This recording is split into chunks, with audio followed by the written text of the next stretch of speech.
Tuzze wano olunaku olwaleero nga mukaaga olwokusatu ejjanja 5 Land Division kulaba nti tufayiringa bitwateesezzaako tosayiniza olunaku lw'eggulo tusayininga consent judgment tutulina kukoma bukomi mu ofiisi tunaotegeezaako kooti yonna nti biwedde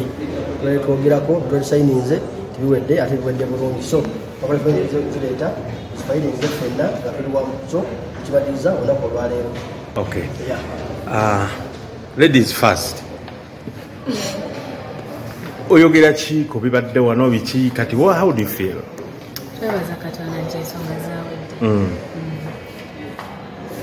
Nedda. Tweyanzeege nga jjo Haji bwe yalambisa obulungi buli kintu agenda kitambuliza mitendera emituufu nga bwe kirina okutambula tannaba kutta kigere na kimu ku nsonga eyo era n'olunaku olwaleero tulabiseeko kooti ya Land Division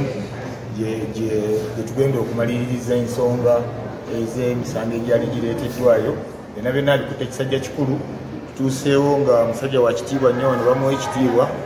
era buli kimu kitambudde bulungi nnyo nga bwe kirina okutambulira n'olw'ensonga eyo kati eno siteepu eya wano yeewedde. Kati Haji engeri gye tuli nti ndaba High Court Land Division kitegeeza kooti enkulu ekwatagana n'ebyettaka era eno commercial court bisuubuzi kati kyetubuuza nti tuzze tutya mulandi ki ekyapa bakikyusiza wano bakitegeeza ki kyetuli kitegeeza nti Mary Nambaayo yali yawaabira Suna Beni mu kooti eno nga muwaabira ki era byakusa nsonga za ttaka so baba nga batudde ne bakkaanya ne bamaliza ensonga zaabwe emisango giba girina okuba mu kooti eno so kyetuleesa olwaleero ku musango guno ogenda okuba mu kooti eno ensonga nti ziwedde so basically ekyaleero lwaga kooti eno waliwo ajja ensonga ensonga kikola ki ziwedde bw'otajja mu kooti eno gye waleeta omusango kitegeeza gukyatambula